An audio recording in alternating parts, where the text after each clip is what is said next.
In the suburban stillness of Waukesha, the last days of May 2014 carried the lightness of approaching summer. School lockers were nearly empty, backpacks felt lighter. The air smelled of fresh-cut grass and possibility. For most families, it was a season of bike rides and birthday parties. For three 12-year-old girls, it was supposed to be exactly that. Morgan Geyser's birthday sleepover began like dozens before it. Balloons tied to a mailbox, a mother smiling as she welcomed giggling girls into the house, pizza boxes stacked on the kitchen counter. Nothing about the scene suggested danger. Nothing suggested that by the next morning, police sirens would echo through the neighborhood. Morgan was quiet, creative, often lost in her imagination. Anissa Wire was thoughtful, slightly withdrawn, intensely loyal to her closest friend. Peyton Lautner was athletic, trusting, the kind of friend who showed up without hesitation when invited. They had known each other for years. They shared classes, secrets, and inside jokes only middle schoolers understand. But beneath the surface, something fragile had begun to fracture. Morgan and Anissa had recently discovered online horror fiction, creepypasta stories that felt like digital campfire tales. Among them stood one character who fascinated them more than the rest, Slenderman. He was described as unnaturally tall, faceless, wearing a black suit, lurking in forests, watching children. The myth had originated years earlier on the internet forum Something Awful, but had since evolved into a vast online legend with fake photographs, detailed backstories, and collaborative storytelling. For most readers, it was fiction, eerie but obviously imaginary. For Morgan, it became something else. She didn't just read about Slenderman, she studied him. She memorized stories. She researched the mythology surrounding him, especially the idea that he could choose proxies, human servants who proved loyalty through violent acts. At first, it seemed like harmless imagination. Kids pretending monsters are real is nothing new. But Morgan's belief deepened. She began claiming she saw him, in shadows, in reflections, outside windows. Anissa listened, and slowly she believed too, not necessarily because she saw him, but because Morgan did, and Morgan was her best friend. That Friday night, the girls sprawled across sleeping bags in Morgan's bedroom. They painted nails, they laughed, they snapped photos. At one point, they attempted a plan to attack Peyton in the middle of the night, but fear overtook them. It wasn't the right moment, Morgan decided. The plan, chillingly, had been discussed before. Morgan had told Anissa that killing Peyton would serve as proof, a sacrifice. Slenderman would reward them by allowing them to live in his mansion hidden deep inside the Nicolet National Forest. It was nearly 200 miles away, but distance didn't matter in the logic of belief. They would run away together, leave their families behind, live with Slenderman forever. Anissa hesitated at times, but she feared two things: losing Morgan's friendship and angering Slenderman. Fear can be persuasive, especially at 12. Morning arrived quietly. Sunlight filtered through curtains. Parents assumed the girls were planning ordinary weekend activities. When the trio asked to go to a nearby park to play hide-and-seek, no alarms were raised. They walked casually. Morgan carried a kitchen knife concealed in her jacket. The woods near the park were dense enough to offer privacy. The ground was damp. Insects hummed lazily in the heat. To an outsider, it was peaceful. Morgan suggested they play hide-and-seek near a patch of trees. Peyton agreed, unaware that she had already been chosen. At one point, they entered a small clearing with scattered brush and soft earth. The moment felt suspended in time, that fragile second before something irreversible happens. Morgan gave a signal. She pushed Peyton to the ground. Anissa froze. Morgan began stabbing. The first strike shocked Peyton into silence. The second drew a scream. Panic filled the clearing. Anissa, trembling, eventually joined in, though later accounts would reveal she hesitated repeatedly. 19 stab wounds, arms raised defensively, blood soaking into dirt. Then, silence. Morgan told Peyton to lie still, to wait. They would get help. It was a lie. They left her there. As they walked away, they believed the hardest part was over. They believed Slenderman would now accept them, that they had secured their future in his mansion hidden deep inside the Nicolet National Forest. It was nearly 200 miles away, but distance didn't matter in the logic of belief. Behind them, Peyton struggled to breathe.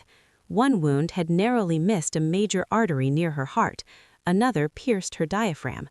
Blood filled her lungs, but survival instinct overpowered shock.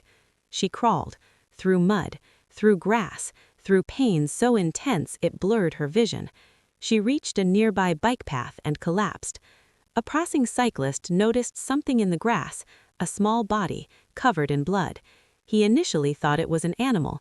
Then he heard her whisper, "Please help me, I've been stabbed." Paramedics arrived quickly. Doctors would later say it was nothing short of miraculous that she survived. Meanwhile, Morgan and Anissa walked along a highway shoulder, calm and focused. They carried minimal supplies. They intended to reach the forest where they believed Slenderman lived. Police officers found them hours later near an interstate exit. When questioned, they did not run, they did not resist. Morgan reportedly told officers they were on their way to meet Slenderman. There was no visible remorse, only conviction. As news spread through Waukesha, disbelief turned to horror. Parents locked doors earlier that night. Phones buzzed with messages. How could two 12-year-olds commit such calculated violence? But the most unsettling question lingered beneath it all. What had happened inside those young minds long before the knife ever left the kitchen? The sleepover had seemed ordinary. The laughter had been real. The friendship had once been genuine. But beneath the surface, something fragile had begun to fracture. Morgan and Anissa had recently discovered online horror fiction, creepypasta stories that felt like digital campfire tales. Among them stood one character who fascinated them more than the rest, Slenderman. He was described as unnaturally tall, faceless, wearing a black suit, lurking in forests, watching children. The myth had originated years earlier on the internet forum Something Awful, but had since evolved into a vast online legend with fake photographs, detailed backstories, and collaborative storytelling. For most readers, it was fiction, eerie but obviously imaginary. For Morgan, it became something else. She didn't just read about Slenderman, she studied him. She memorized stories. She researched the mythology surrounding him, especially the idea that he could choose proxies, human servants who proved loyalty through violent acts. At first, it seemed like harmless imagination. Kids pretending monsters are real is nothing new. But Morgan's belief deepened. She began claiming she saw him, in shadows, in reflections, outside windows. Anissa listened, and slowly she believed too. Not necessarily because she saw him, but because Morgan did, and Morgan was her best friend. That Friday night, the girls sprawled across sleeping bags in Morgan's bedroom. They painted nails, they laughed, they snapped photos. At one point, they attempted a plan to attack Peyton in the middle of the night, but fear overtook them. It wasn't the right moment, Morgan decided. The plan, chillingly, had been discussed before. Morgan had told Anissa that killing Peyton would serve as proof, a sacrifice. Slenderman would reward them by allowing them to live in his mansion hidden deep inside the Nicolet National Forest. It was nearly 200 miles away, but distance didn't matter in the logic of belief. They would run away together, leave their families behind, live with Slenderman forever. Anissa hesitated at times, but she feared two things: losing Morgan's friendship and angering Slenderman. Fear can be persuasive, especially at 12. Morning arrived quietly. Sunlight filtered through curtains. Parents assumed the girls were planning ordinary weekend activities. When the trio asked to go to a nearby park to play hide-and-seek, no alarms were raised. They walked casually. Morgan carried a kitchen knife concealed in her jacket. The woods near the park were dense enough to offer privacy. The ground was damp. Insects hummed lazily in the heat. To an outsider, it was peaceful. Morgan suggested they play hide-and-seek near a patch of trees. Peyton agreed, unaware that she had already been chosen. At one point, they entered a small clearing with scattered brush and soft earth.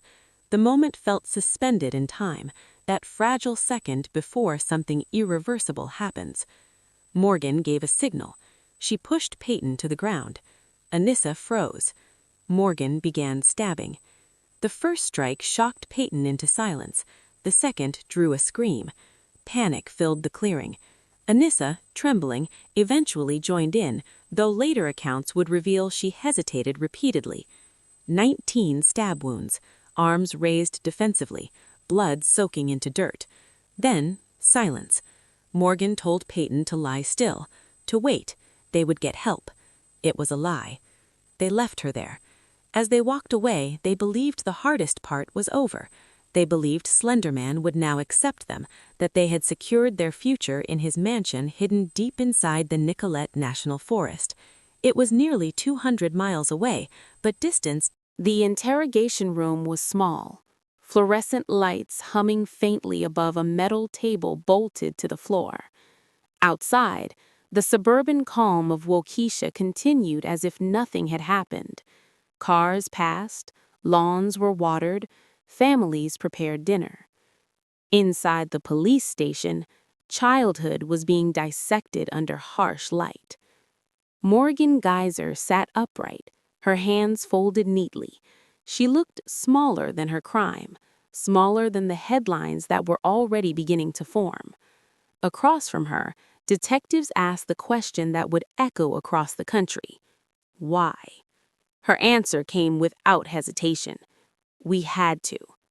There was no trembling in her voice, no visible panic.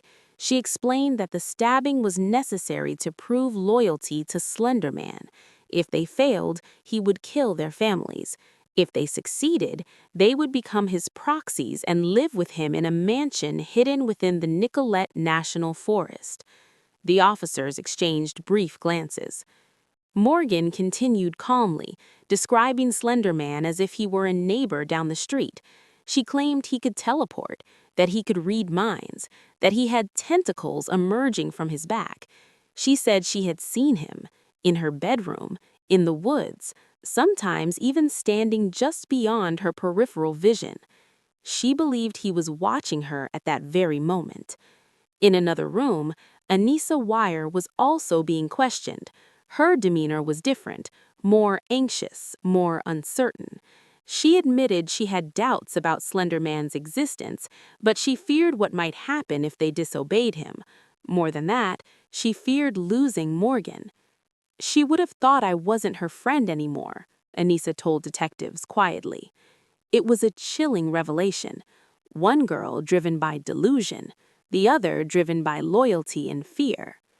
As investigators dug deeper, they uncovered months of preparation. The girls had researched how to commit murder. They debated locations, bathrooms, playgrounds, wooded areas. They discussed methods that would be quiet and effective. They had even practiced their story afterward, planning to say Peyton wandered off. Yet at the center of it all was belief, an unwavering conviction in something born from fiction on the forums, something awful years earlier. The case quickly left the confines of Wisconsin. National media descended upon Waukesha. Satellite trucks lined quiet streets. Reporters speculated about the dangers of internet horror culture. Parents across America began checking their children's browsing histories. Was this the internet's fault, or something far more complicated? Psychiatric evaluations soon painted a clearer and more disturbing picture. Morgan described experiencing hallucinations long before discovering Slenderman stories. She spoke of seeing shadow figures, hearing whispers, feeling watched. The fictional character had not created her delusion, it had given it form. Doctors later diagnosed her with early-onset schizophrenia, a rare and severe mental disorder in children. The Slenderman mythology had become the structure around which her illness organized itself. In her mind, he wasn't a story, he was real. Anissa, meanwhile, did not exhibit full psychosis. She understood at times that Slenderman might not exist, but Morgan's certainty was powerful. Psychologists suggested Anissa may have experienced a phenomenon known as shared psychotic disorder, sometimes called folie à dos, where one dominant individual's delusion influences another more passive person. Morgan led, Anissa followed. The details grew darker as investigators reconstructed the night before the stabbing. The girls had attempted to attack Peyton once already during the sleepover, but decided against it because the setting wasn't ideal. They debated whether stabbing her in the bathroom would be easier to clean up. They calculated how long it would take to walk to the forest after the attack. This wasn't impulsive, it was planned. And yet, despite the calculated nature of the crime, both girls spoke about it with an almost childish logic. They believed they would survive in the wilderness. They believed Slenderman would provide food. They believed police could not stop a supernatural being. The contrast was jarring. Adult-level violence paired with adolescent fantasy. Meanwhile, Peyton Wootner lay in a hospital bed fighting infections and internal damage. Doctors revealed just how close she had come to death. One stab wound had missed a major artery near her heart by less than a millimeter. Another pierced her diaphragm. She required multiple surgeries. Against all odds, she stabilized. As news of her survival spread, public outrage intensified. How could two 12-year-olds nearly murder their friend over a fictional character? But inside the psychiatric reports, the narrative shifted from horror to tragedy. Morgan wasn't pretending. She genuinely believed her family was in danger.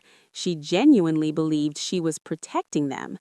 During one evaluation, she expressed regret, not because the act was morally wrong, but because it hadn't been successful enough to satisfy Slenderman.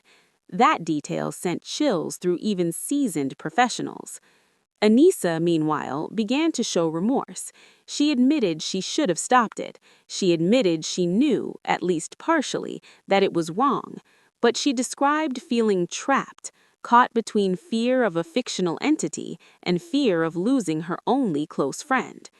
As prosecutors prepared charges, they faced a difficult decision: treat them as children or as adults who committed attempted murder. The brutality of the crime pushed the case into adult court. The decision shocked many. 12-year-olds facing decades in prison. The media narrative shifted again, from internet horror to juvenile justice. Experts debated whether children that young could truly understand the consequences of their actions. Others argued that 19 stab wounds demonstrated full awareness. Through it all, the image of three girls walking into the woods replayed across television screens, smiling in selfies hours before, planning violence beneath the surface. And somewhere in the chaos, one truth became clear. Slenderman had not picked them, he had not spoken, he had not demanded. But in the fragile architecture of a developing mind, belief had replaced reality, and reality paid the price. As Part 2 closed, the nation stood divided.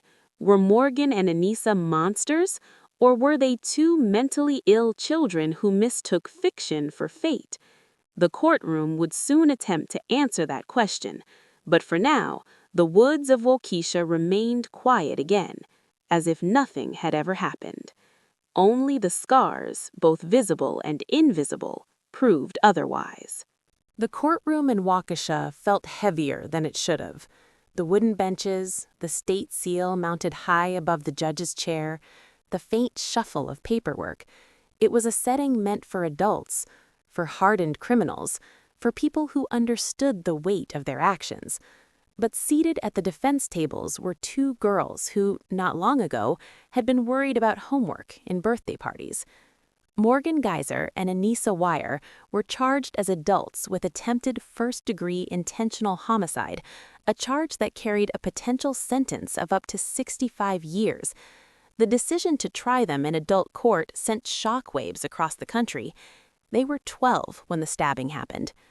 Prosecutors argued the severity of the crime demanded adult consequences. 19 stab wounds were not an accident. They were deliberate, planned, repeated. The defense saw something different: mental illness, vulnerability, immaturity.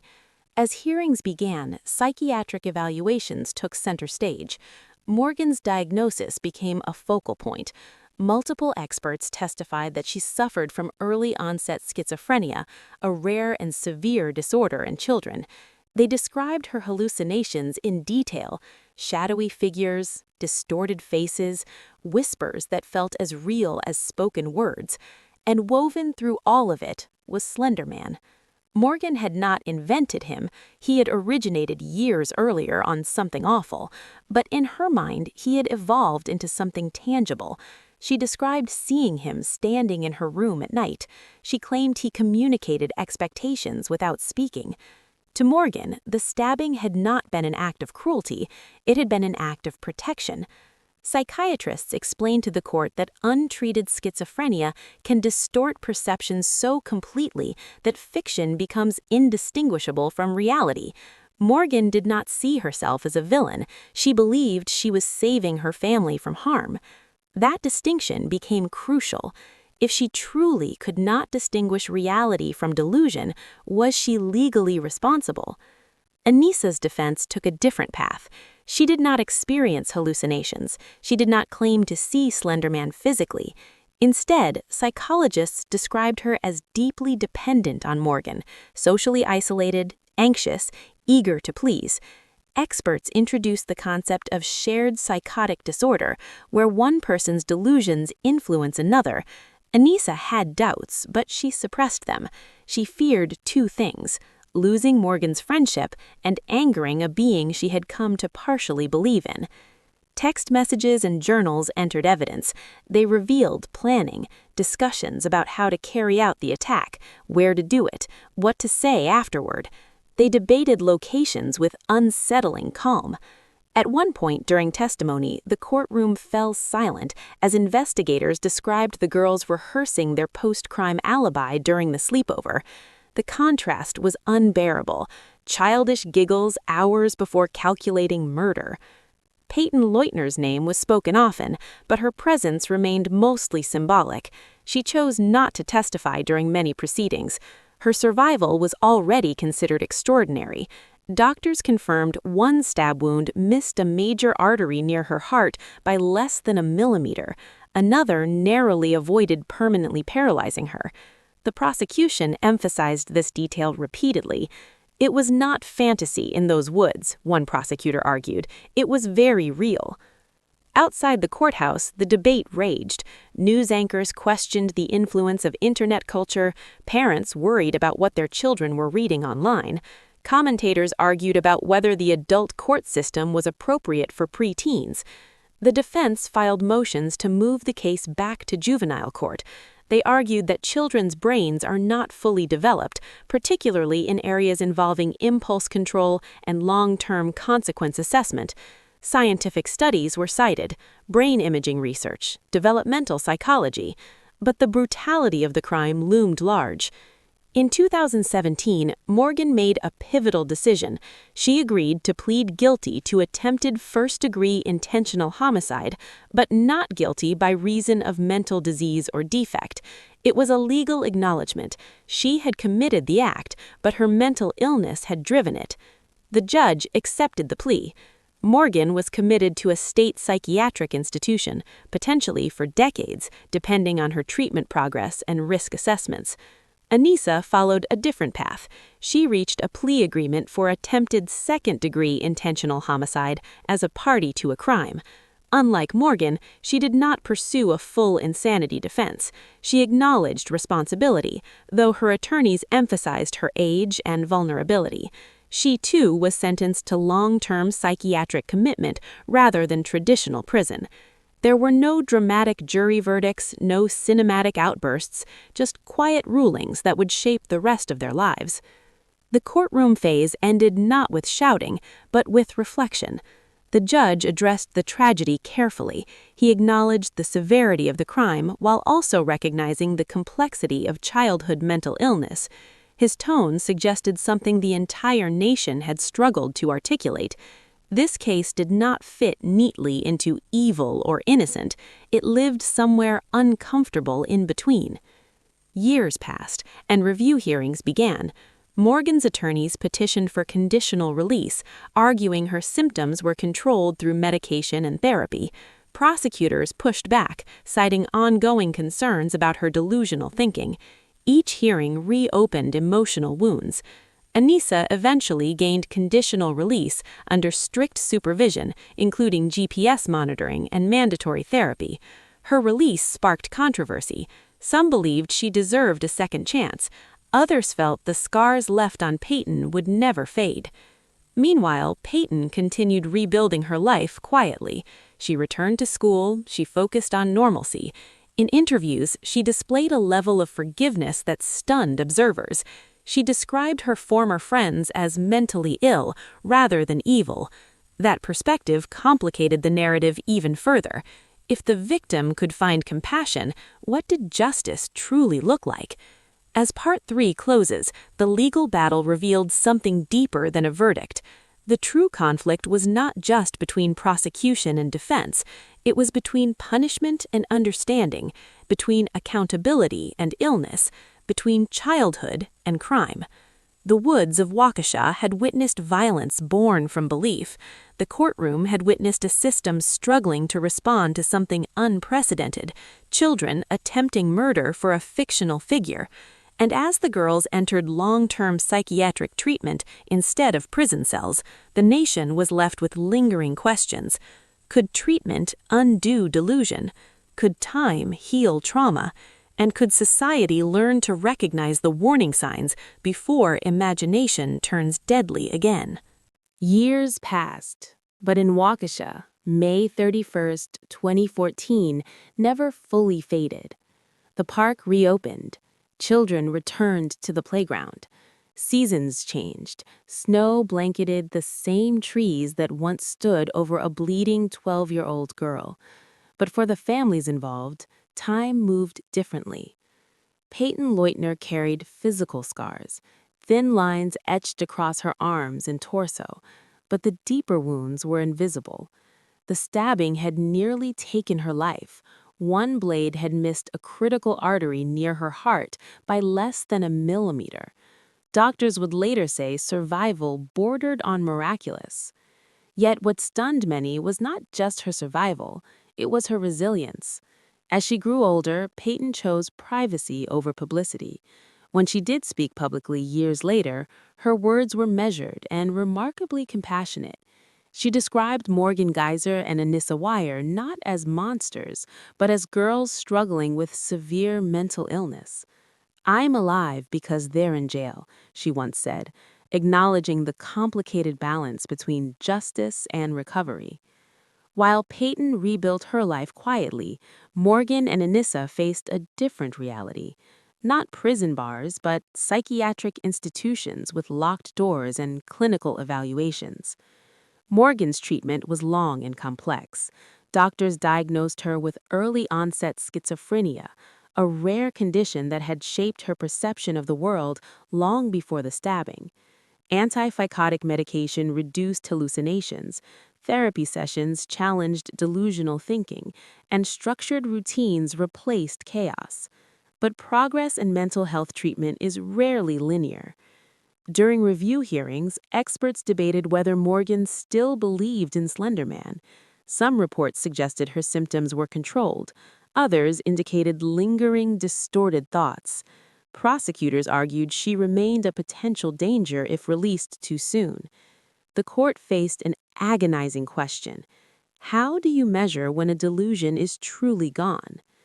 Anissa's path unfolded differently. She did not suffer from schizophrenia, but psychological experts described her as highly dependent and susceptible to influence at the time of the crime. Therapy focused on building independence, accountability, and critical thinking skills. Years into her commitment, Anissa petitioned for conditional release. The hearing was tense. Prosecutors reminded the court of the brutality: 19 stab wounds, a nearly dead child left in the woods. Defense attorneys countered with progress reports, academic achievements, and psychological evaluations indicating reduced risk.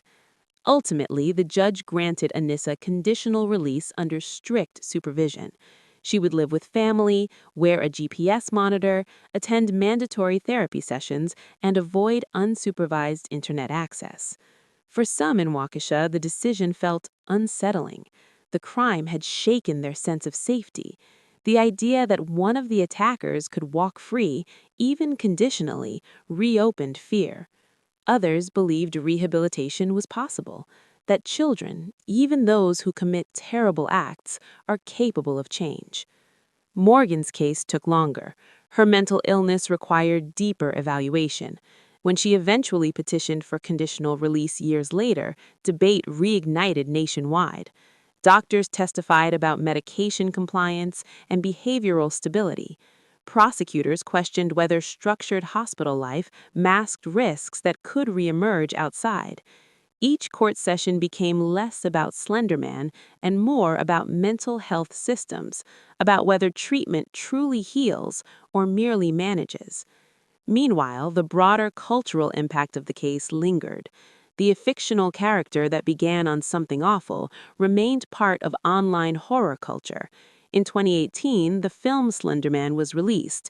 Many theaters in Wisconsin declined to screen it out of respect for the victim and her family. The marketing campaign was subdued in certain regions, a quiet acknowledgement that fiction had once collided violently with reality. The case also reshaped conversations about children and digital media. Schools implemented discussions about online literacy. Parents became more aware of what their children consumed on the internet. Mental health advocates emphasized early intervention for signs of psychosis. Experts later noted something important.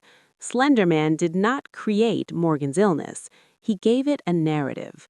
Without that character, her delusions might have attached themselves to something else. The monster was never real, but the illness was, and so were the consequences. As the girls transitioned into adulthood under state supervision, society was left with layered questions. Can a child who commits attempted murder ever fully escape that identity?